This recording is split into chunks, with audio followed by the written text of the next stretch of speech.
آپ احباب کے سامنے جس عنوان پر لب کشائی کرنے کی جسارت کر رہا ہوں محترم وہ ہے سورۃ التکاثر کے حوالے سے۔ آپ تمام احباب سے دلی طور پر گزارش کروں گا کہ آج کے خطبہ جمعے کو انتہائی سنجیدگی کے ساتھ سماعت کیجیے گا تو یقینی طور پر بہت فائدہ ہوگا۔ اللہ سے دعا ہے کہ اللہ مجھے صحیح معنوں میں صرف اور صرف قرآن و حدیث کی روشنی میں بیان کرنے کی توفیق عطا فرمائے، اور اس کے بعد ہم سب کو اس پر عمل پیرا ہونے کی سعادت عطا فرمائے۔ محترم بھائیوں، دوستوں، بزرگوں، اللہ رب العالمین 30ویں پارے کے اندر سورہ تکاثر میں بیان ہونے والی نصیحت اور انتہائی عمیق سچ کے متعلق گفتگو فرما رہے ہیں۔ آغاز اس طرح ہوتا ہے: الہاکم التکاثر۔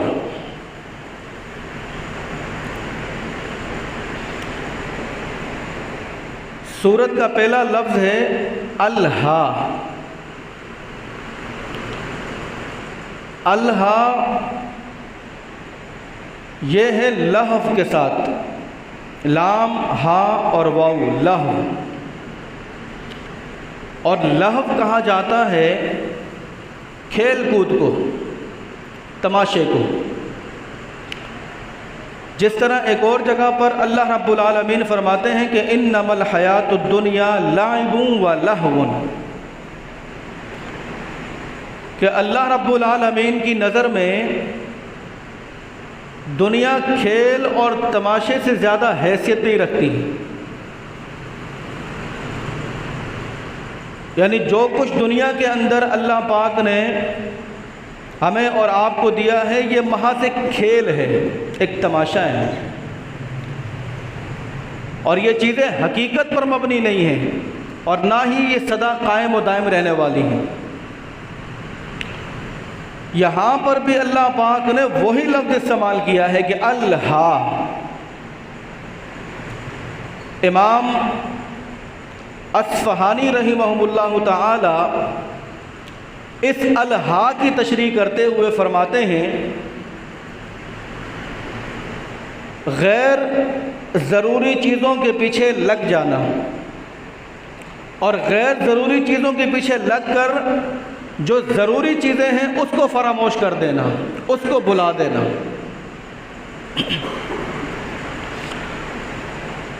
اپنی زندگی کے مقصد کو غیر ضروری چیزوں کے پیچھے صرف کرنا اور ان غیر ضروری چیزوں کی وجہ سے ضروری چیزوں کو فراموش کر دینا۔ انسان کی زندگی کا مقصد حیات کیا تھا؟ مال و اسباب کا جمع، دولت، پراپرٹی، شہرت، طاقت، مستند، عہدہ، منصب۔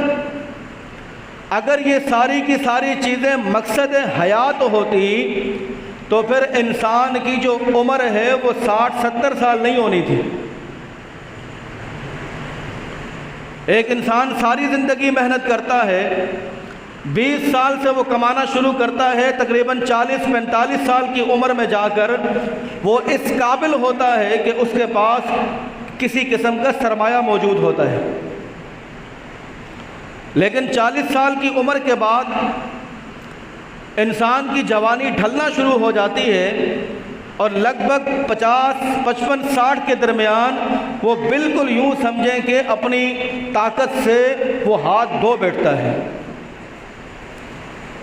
قابل احترام دوستو، اگر یہ دنیا کی ساری چیزیں مقصد حیات ہوتی تو پھر انسان کی عمر کم سے کم بھی 1000 سال ہونی چاہیے تھی یا 1500 سال ہونی چاہیے تھی، تاکہ جو انسان نے محنت کی ہے، سرمایہ اکٹھا کیا ہے، جمع پونجی اس نے بنائی ہے، تاکہ کم سے کم وہ اس سے فائدہ تو حاصل کر سکے۔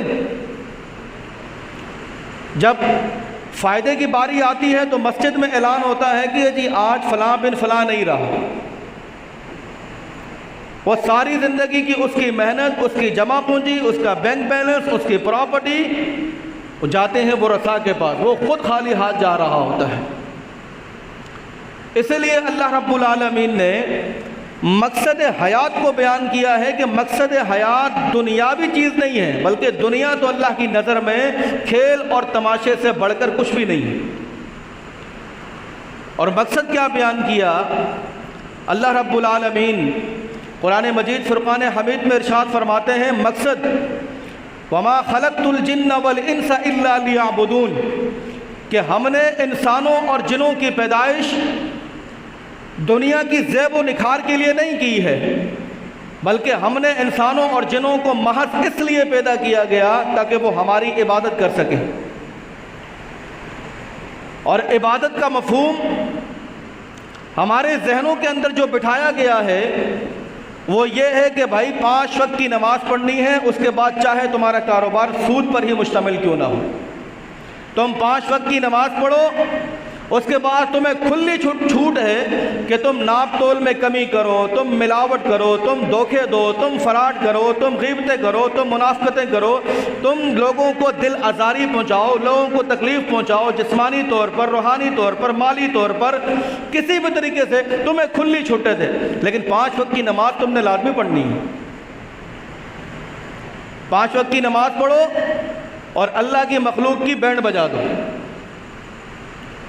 اگر یہی کام مسلمانوں سے صرف اللہ پاک نے اگر نمازیں پڑھوانی تھی تو میرے محترم بھائیوں، دوستوں، بزرگوں، کائنات کی ہر چیز اللہ پاک کی حمد و ثنا کو بیان کرتی ہے۔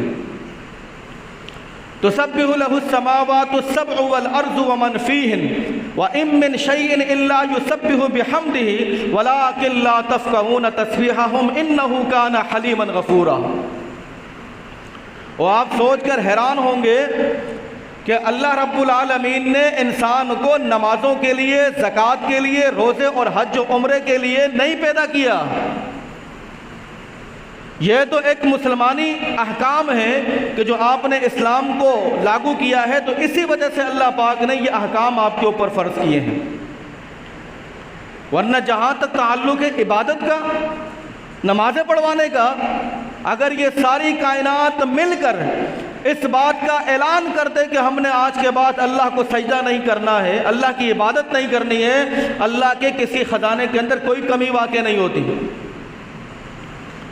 اور یہی سارے انسان اور جن مل جائیں اور اس بات پر متفق ہو جائیں کہ ہم نے اپنی پیشانی کو سجدے سے نہیں اٹھانا ہے، تب بھی رب کے کسی خزانے کے اندر کوئی اضافہ نہیں کر سکتے۔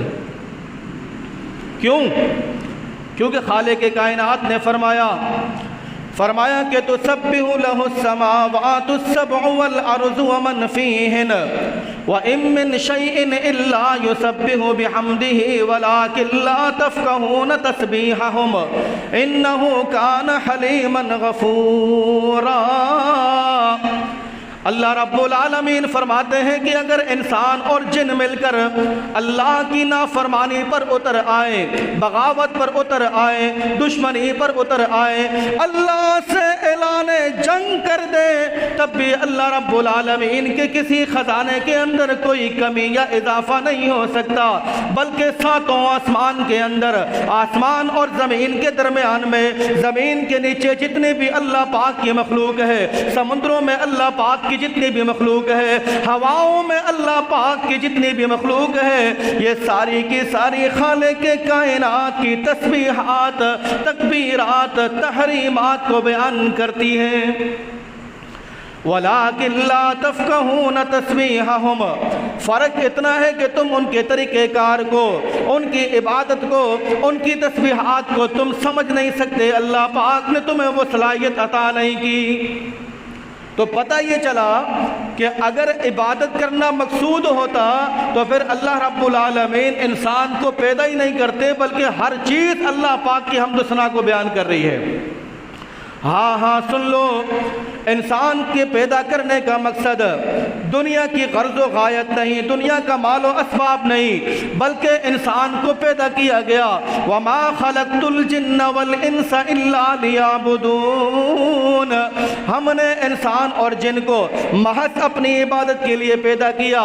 یا ربا یہ عبادت کسے کہا جاتا ہے؟ فرمایا کہ ان نخرج العباد من عبادت العباد الى رب العباد، مسلمان در حقیقت اس بندے کو نہیں کہا جاتا ہے کہ جو نماز کا اہتمام کرے ساتھ چوریاں بھی کرے، نماز کا اہتمام کرے ساتھ ڈاکے بھی مارے، نماز کا اہتمام کرے ساتھ لوگوں کو تکلیف بھی پہنچائے، نماز کا بھی اہتمام کرے ساتھ لوگوں کے مال کو غضب طریقے سے کھائے، بلکہ مسلمان در حقیقت اس بندے کو کہا جاتا ہے جس کی زبان سے، جس کے ہاتھ سے، جس کے قول اور فعل سے، جس کے عمل سے اگلا مسلمان اس کے شر سے محفوظ ہو جائے۔ اور عبادت کا اصل مفہوم بھی پیارے بھائیوں یہی ہے کہ تمہارا کوئی بھی لمحہ، تمہاری کوئی بھی بات ایسی نہیں ہونی چاہیے، ایسا نہیں گزرنا چاہیے کہ جس میں تم خالق کائنات کی نافرمانی کر رہے ہو، ورنہ پتہ کیا ہوگا؟ ایک حدیث سن لیں اس حوالے سے۔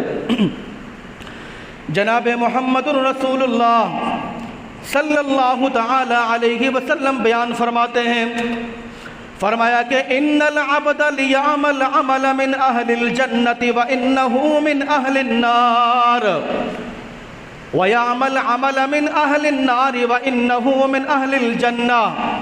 اگر آپ یہ سوچتے ہیں کہ میں 5 وقت کا نمازی ہوں، بڑا حاجی ہوں، اگر آپ یہ سوچتے ہیں کہ میری ساری زندگی اللہ کی فرما برداری میں گزر گئی، اللہ کے رسول نے فرمایا اللہ کے کچھ بندے ایسے ہوا کرتے ہیں جو عمل کرتے ہیں جنت والے مگر جاتے وہ جہنم کے اندر، اور اللہ کے کچھ بندے ایسے جو عمل کرتے ہیں جہنم والے مگر وہ جاتے جنت کے اندر۔ اللہ کے رسول اس کی مزید تشریح کرتے ہوئے فرماتے ہیں کہ انما الاعمال بالخواتیم، انسان کا جنتی یا جہنمی ہونا یہ ڈیپینڈ کرتا ہے کہ وہ فوت کس حالت میں ہوا ہے، وہ مرا کس حالت میں ہے۔ تو یہ مقصد حقیقت نہیں ہے، اس لیے اللہ پاک نے فرمایا کہ الہاکم التکاثر۔ امام اصفہانی فرماتے ہیں کہ الہاکم التکاثر، لوگوں نے مقصد حقیقت کو چھوڑ کر، مقصد حیات کو چھوڑ کر ان چیزوں کے پیچھے لگ گئے ہیں کہ جو ان کا اصل مقصد نہیں تھا، جو ان کا اصل مقصد نہیں تھا۔ الہاکم التکاثر۔ بعض احباب نے کہا کہ بھائی الہاکم التکاثر سے مراد ہے کثرت مال کی طلب، یعنی کہ مال کی طلب کی وجہ سے لوگ جو ہے وہ ہلاک ہو گئے، لیکن یہاں پر مال کا تذکرہ نہیں ہے۔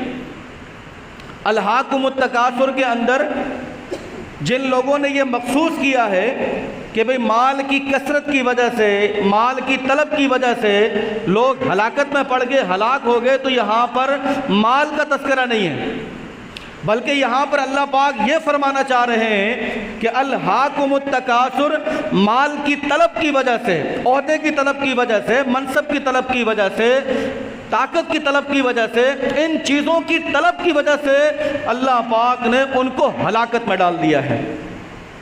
حضرت ابو ہریرہ رضی اللہ تعالی عنہ بیان کرتے ہیں، فرمایا کہ جو انسان بوڑھا ہوتا جاتا ہے اس کے دل کے اندر 2 چیزیں جوان ہوتی جاتی ہیں۔ انسان بوڑھا ہو رہا ہے لیکن اس کے دل کے اندر 2 چیزیں جوان ہوتی ہیں۔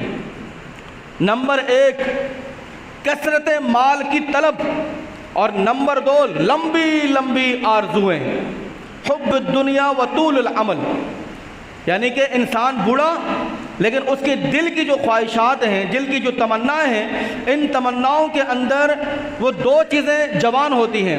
نمبر ایک، مال کی حرص بڑھ جاتی ہے، مال کی لالچ بڑھ جاتی ہے، مال کی طمع بڑھ جاتی ہے، اور نمبر دو، اس شخص کے اندر لمبی لمبی آرزویں پیدا ہو جاتی ہیں کہ یہ چیز بھی آ جائے، وہ چیز بھی آ جائے، فلاں چیز بھی آ جائے۔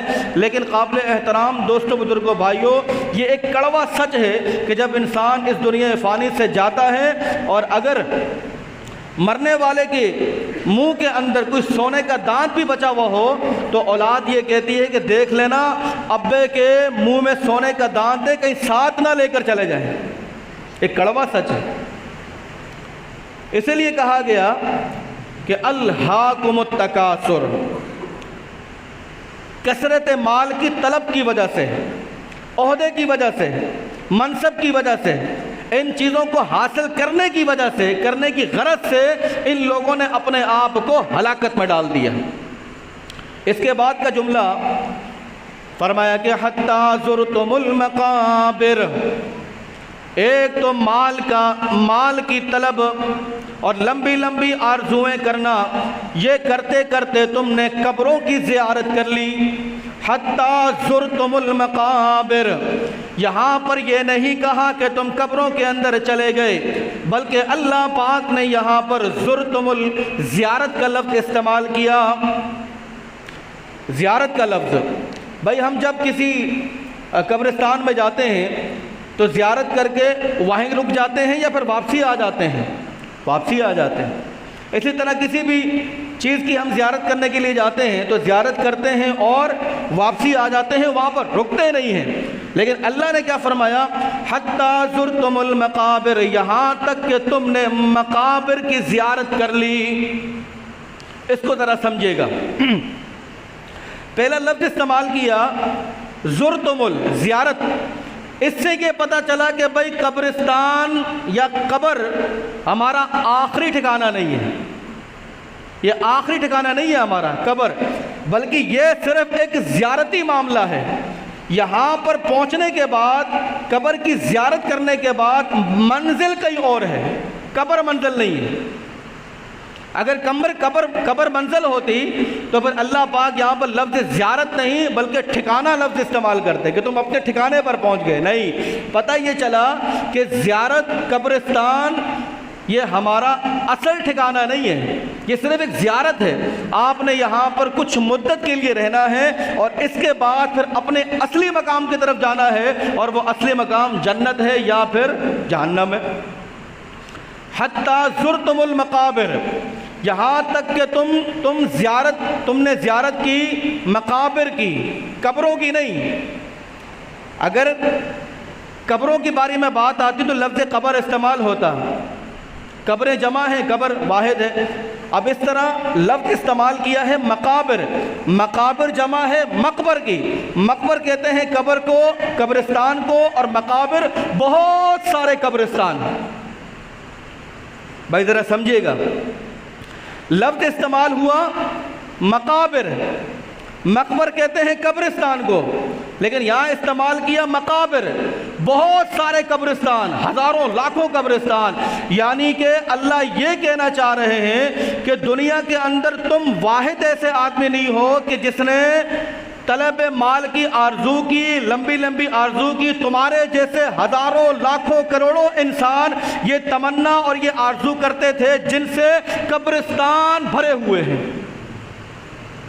ایک قبرستان نہیں، ایک قبرستان میں کتنے مردے ہوں گے؟ 3000، 4000، 5000، ہزاروں قبرستان، اور ان کے اندر لاکھوں کروڑوں انسان یہ تمنا کیا کرتے تھے کہ بھائی ہمیں یہ مل جائے، ہمیں وہ مل جائے، ہمیں فلاں مل جائے، یہاں تک کہ وہ مقابر کے اندر پہنچ گئے۔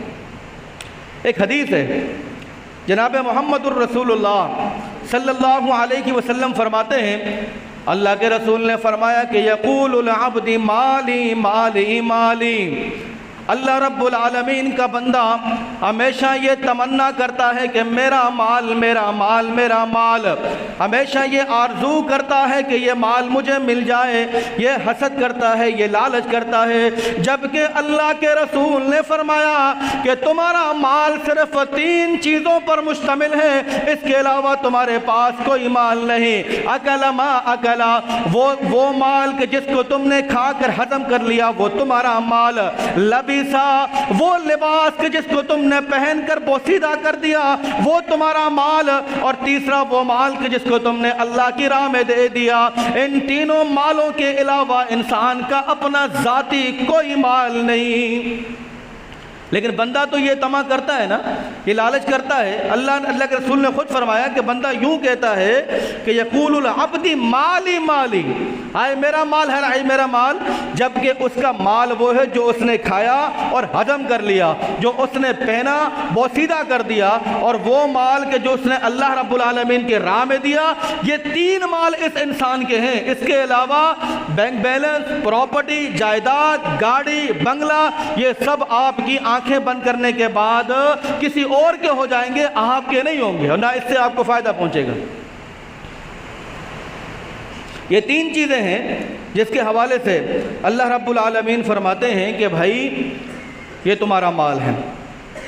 حتیٰ زرتم المقابر، یہاں تک کہ تم مقابر کے اندر پہنچ گئے۔ مقابر قبرستان، زیارت کی تم نے قبرستان کی۔ بس یہ آخری بات ہے، اس کو بیان کر کے بات کو ختم کرتے ہیں، موقع ملا انشاءاللہ یہاں سے ہم آگے چلیں گے۔ میں نے آپ سے کہا کہ مقابر جمع ہے مقبر کی، مقبر کہتے ہیں ایک قبرستان کو، جیسے یہ 6 نمبر کا قبرستان بشیر چوک والا ایک قبرستان، مقابر کہتے ہیں بہت سارے قبرستان، ہزاروں قبرستان، اور ہزاروں قبرستان کے اندر کتنے لوگ مدفون ہوں گے؟ ہزاروں کروڑوں کی تعداد میں لوگ دفن ہوں گے۔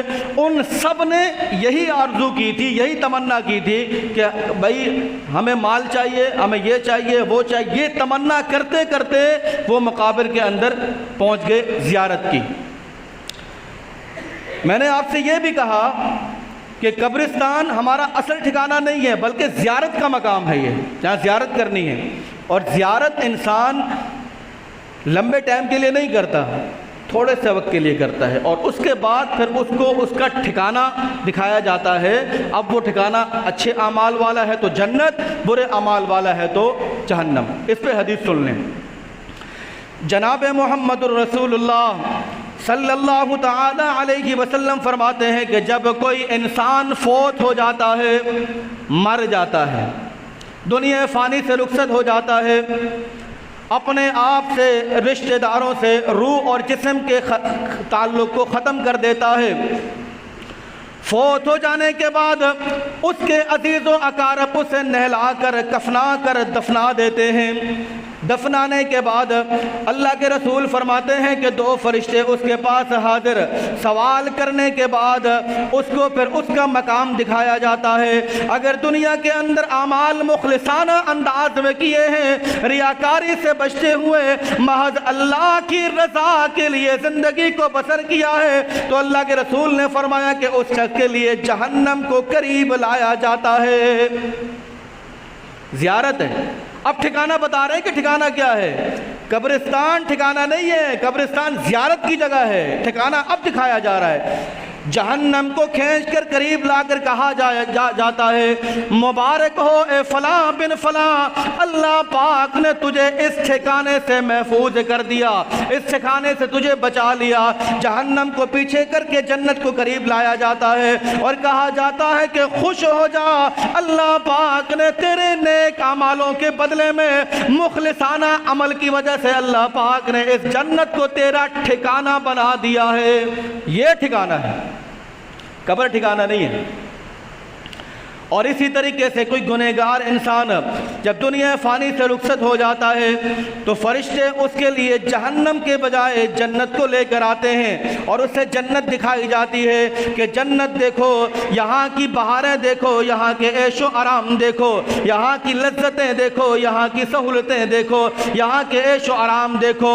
اے بدبخت انسان، تجھے نامبارک ہو، ہلاکت ہو تیرے لیے کہ اللہ پاک نے اس نعمت کو تجھ سے محروم کر دیا ہے۔ جنت کو پیچھے کر کے جہنم کو قریب لایا جاتا ہے اور کہا جاتا ہے کہ مبارک ہو، جس طرح کہ تو اعمال کرتا رہا، جس طرح زندگی تو نے بسر کی، آج اللہ پاک نے اس جہنم کو تیرے لیے ٹھکانہ بنا دیا ہے، تیرے لیے ٹھکانہ بنا دیا ہے۔ یہاں پر ایک بات اور بھی ہے، وہ آپ کے سامنے بیان نہ کروں تو شاید حق ادا نہیں ہوگا۔ بھائیو، دنیا کے اندر جو لوگ نماز کے پابند ہوتے ہیں، نماز پڑھتے ہیں اہتمام کے ساتھ نا، اچھا یہ نماز کی ایسی عادت ہے کہ یہ قبر کے اندر بھی اس کو یاد آئے گی اور کچھ بھی یاد نہیں آئے گا۔ دنیا کے اندر نماز پڑھنے والے، پنج وقتہ جماعت کے ساتھ اہتمام کرنے والوں کو قبر کے اندر سوائے نماز کے اور کچھ بھی یاد نہیں آئے گا، کہ حدیث کے مطابق جیسے فرشتے آئے نا سوال پوچھیں گے، سوال پوچھنے کے ساتھ ہی جواب دینے سے پہلے یہ مردہ اگر نمازی ہوگا تو اس سے کیا کہے گا؟ بھائی تھوڑا سا ٹائم دے دو، میں ذرا عصر کی نماز تو پڑھ لوں۔ اور یہ بھی ہے ایک حالت نزاع اور حالت ارواح کا یہ ایک معاملہ ہے کہ بندہ کسی ٹائم بھی اگر دنیا فانی سے فوت ہو جائے، جب قبر میں اسے دفنایا جاتا ہے تو وہ وقت عصر ہوتا ہے، وہ عصر کا وقت ہوتا ہے، چاہے آپ نے اس کو صبح 2 بجے، صبح 10 بجے دفنایا ہے، چاہے رات کو 3 بجے دفنایا ہے، لیکن جب فرشتے وہاں پہنچیں گے تو وقت عصر ہوگا۔ یہ عالم ارواح کا اپنا ایک سیٹ اپ ہے۔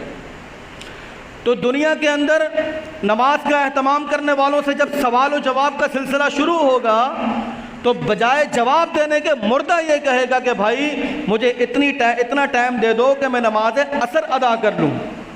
اس لیے پیارے بھائیوں، عصر کی نماز کو نہ ضائع کیا کریں، بلکہ اس کے متعلق قرآن میں بھی ہے کہ حافظوا علی الصلاۃ والصلوات الوسطی وقوموا للہ القانتین۔ جس شخص کی عصر کی نماز فوت ہو گئی، گویا کہ اس کا سب کچھ فوت ہو گیا، سب کچھ اس کا ضائع ہو گیا۔ اب فرشتے اس سے کہتے ہیں، اللہ کے بندے یہ اعمال کی جگہ نہیں ہے، ہم تمہیں ٹائم نہیں دے سکتے کہ تم نماز پڑھو پھر سوالوں کے جواب دو، یہ اعمال کی جگہ ہی نہیں ہے، یہ تو جزا اور سزا کی جگہ ہے، لہذا ہمارے سوالوں کا جواب دو۔ سوالوں کے جواب کے بعد جب اسے جنت کی خوشخبری اور جہنم سے وعید سنائی جاتی ہے تو پھر وہ ایک فرمائش کرتا ہے۔ حدیث کے الفاظ ہیں، اپنا ذاتی کچھ نہیں ہے، وہ ایک فرمائش کرتا ہے، فرمائش، آرزو۔ اے میرے فرشتوں، مجھے تھوڑا سا ٹائم دے دو، میں گھر جا کر اپنے گھر والوں کو یہ خبر دوں کہ اللہ پاک نے نماز کی وجہ سے میرے اوپر کتنے انعام کیے۔ شاید مولوی کی بات پہ یقین نہیں آتا، ہو سکتا ہے اپنی طرف سے پھینک رہا ہو، اب مجھے تھوڑا سا ٹائم دے دو تاکہ میں اپنے گھر جاؤں اور گھر جا کر امی ابو بہن بھائی بیوی دیگر بچے ان کو بتا کر آؤں کہ اس نماز کی وجہ سے اللہ پاک نے میرے اوپر کیا کرم کیا ہے، کیا انعام کیا۔ لیکن فرشتے کہتے ہیں کہ بھائی جانے کی اجازت نہیں ہے، جو تم نے کیا وہ تمہارے لیے، وَلَا تَزِرُ وَازِرَةٌ وِزْرَ أُخْرَىٰ، کوئی کسی کا بوجھ نہیں اٹھائے گا، چاہے وہ سکے ماں باپ ہی کیوں نہ ہو، جو تم کر کے جاؤ گے بھائی اس کا صلہ تمہیں قبر میں ملے گا۔ آج کی تقریر کا لب لباب اور خلاصہ کلام یہ ہے، سورہ تکاثر کی ابتدائی 2 آیات میں نے آپ کے سامنے تلاوت کی ہیں، جس میں اللہ رب العالمین فرماتے ہیں، الہاکم التکاثر، مال کی لالچ نے، مال کی حرص نے اور لمبی لمبی آرزوؤں نے تمہیں ہلاکت میں ڈال دیا، حتیٰ زرتم المقابر، اس آرزو کے ساتھ اور اس تمنا کے ساتھ یہاں تک کہ تم قبرستانوں کے اندر پہنچ گئے، یعنی کہ فوت ہو گئے۔ یہ 2 آیتیں آپ کے سامنے بیان کی ہیں، اور اس کے بعد کے جو جملے آ رہے ہیں وہ انتہائی خطرناک جملے آ رہے ہیں۔ کلا سیعلمون، ابھی تمہیں پتہ چل جائے گا، ثم کلا سیعلمون، ضرور تمہیں پتہ چل جائے گا۔ لیکن وقت نہیں ہے اس پر گفتگو کرنے کا۔ اللہ نے اگر زندگی دی، روح اور جسم کے ساتھ رہا تو اس کا بقیہ حصہ انشاءاللہ العزیز اگلے جمعے آپ کے سامنے بیان کیا جائے گا۔ اللہ سے دعا ہے کہ اللہ پاک ہم سب کو حصول علم، حصول طلب اتنی رکھنے کی توفیق عطا فرمائے جس کا ہم بآسانی طور پر اللہ کے سامنے جواب دہ ہو سکیں، اور ہر اس حرام چیز سے، چاہے وہ مال کے ذریعے ہو، چاہے وہ طعام کے ذریعے سے ہو، ہر حرام چیز سے اللہ پاک، مشتبہ چیز سے اللہ پاک ہم سب کو بچنے کی توفیق عطا فرمائے۔ وما علینا الا البلاغ المبین۔ والسلام علیکم ورحمۃ اللہ وبرکاتہ۔